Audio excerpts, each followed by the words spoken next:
ہم اس موقع پر حال ہی میں 16 سے 17 ہزار ملازمین کی بیک جنبش قلم نوکریوں سے نکالنے کے عمل کو ناپسندیدگی کی نظر سے دیکھتے ہیں، لیکن جہاں باقاعدہ ملازمین کو برخاست کیا گیا ہے، وہاں پر ان ملازمین کی تقرری اور ان کے تحفظ کا ایکٹ بھی اڑا دیا گیا ہے۔ اب یہی سوال پیدا ہوگا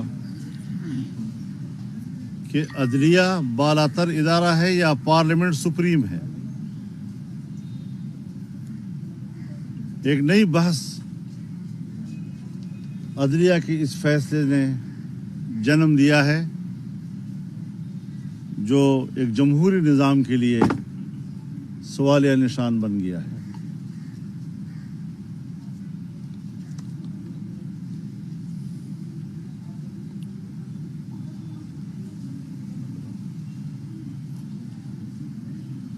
قوم کو عام انتخابات چاہیے،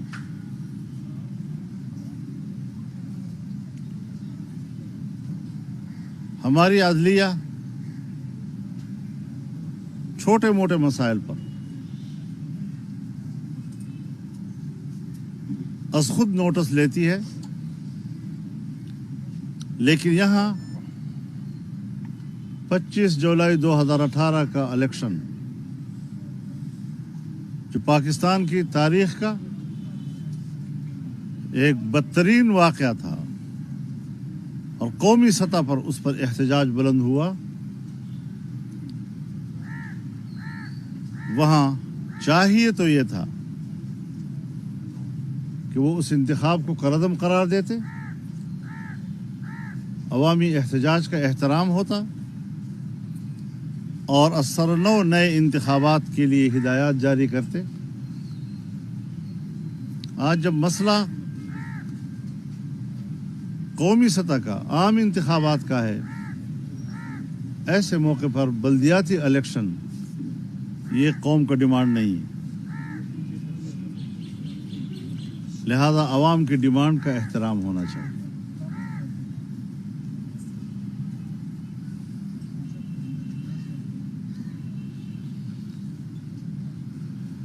حال ہی میں جو واقعات لاہور میں رونما ہوئے، خواتین کی بے حرمتی کے حوالے سے اور نوجوان نسل کی بے راہروی کے حوالے سے،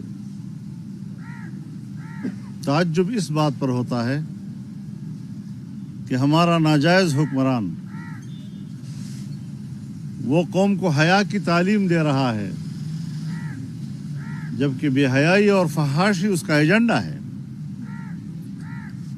اور نئی نسل کی بے راہروی میں عمران خان اور اس کی پارٹی کی ذہنیت اور ان کے ایجنڈے کا بہت بڑا دخل ہے۔ اگر ہم نے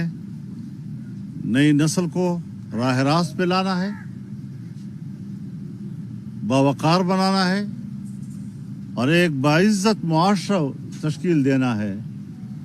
تو پھر ایسے حکمرانوں کا خاتمہ ضروری ہے جو ملک کے اندر مادر پدر آزاد معاشرے کو تشکیل دینے کے لیے وسائل استعمال کرتا ہے۔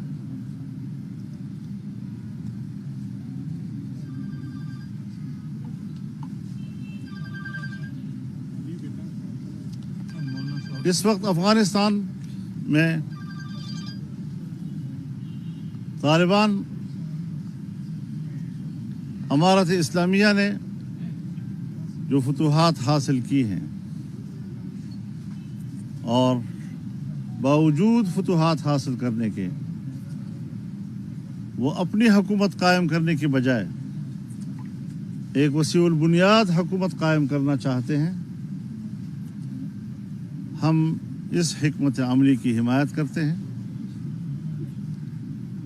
اور عالمی قوتوں سے یہ کہنا چاہتے ہیں کہ وہ اپنی شرائط نہ لگائیں. عالمی قوتوں کی 20 سالہ پہلے کی پالیسیوں نے انسانیت کا خون کیا ہے، اور جن کے ہاتھوں سے انسانیت کا خون ٹپک رہا ہو وہ جب امن کی بات کرتے ہیں تو عجیب لگتا ہے. انہیں اپنا جرم تسلیم کر لینا چاہیے، انہیں اپنی غلطی تسلیم کر لینی چاہیے، اور اس بات کا انتظار کریں، اس پہ تعاون کریں کہ وہاں ایک وسیع البنیاد حکومت بنے، نہیں کہ وہ ایسی شرائط بیچ میں لائے اور اپنا امداد اور تعاون اپنے شرائط کے ساتھ وابستہ کرے کہ جس سے وسیع البنیاد حکومت کی تشکیل میں رکاوٹیں پیدا ہوں یا اس میں مزید وقت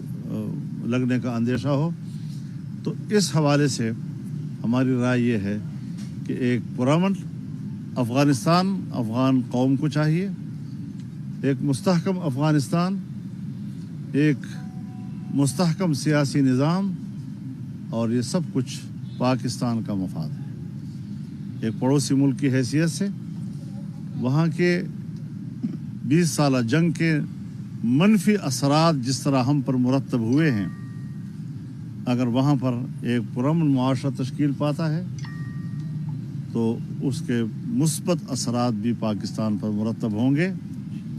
اور خطے میں ایک یکجہتی کی فضا تشکیل پائے گی.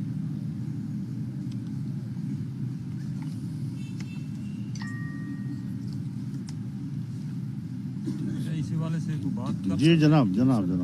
یہ افغانستان میں ایک نیا گروپ ظاہر ہوا ہے جس کو Islamic state of Khorasan province کے نام سے نا جی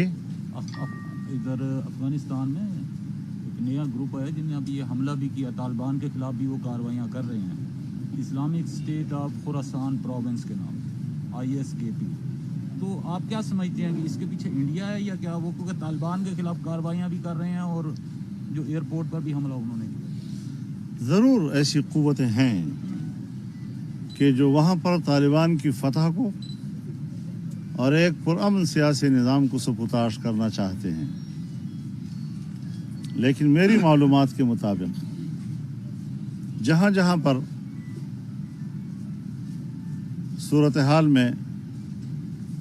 کچھ کشیدگی کی خبریں آ رہی ہیں وہ حل ہونے کے قریب پہنچ چکی،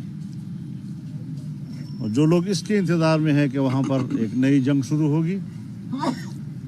اللہ کرے کہ ان کے خواب شرمندہ تعبیر نہ ہوں اور انشاءاللہ نہیں ہوں گے.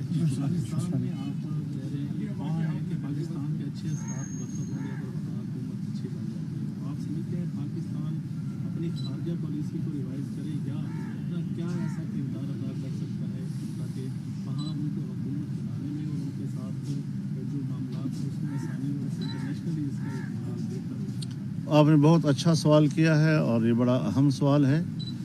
بدقسمتی سے پاکستان کی خارجہ پالیسی اس وقت موجود ہی نہیں ہے. عالمی برادری پاکستان کو کسی بھی ایسے فورم پر بیٹھنے کی بھی حقدار نہیں سمجھتی کہ جس میں ہم پاکستان کو اسٹیک ہولڈر تصور کر رہے ہیں. سلامتی کونسل کے اجلاسات ہوئے ہیں، پاکستان کے نمائندے کو اپنی بات نہیں کرنے دی گئی. پاکستان کی وزارت خارجہ کا کوئی کردار اس وقت ان معاملات میں نہیں ہے، اور اگر ہے تو فرنٹ لائن پر پاکستان کو قبول کرنے کے لیے تیار نہیں ہے. کہیں پس پشت کوئی کارکردگی کہیں ہوگی تو ہوگی.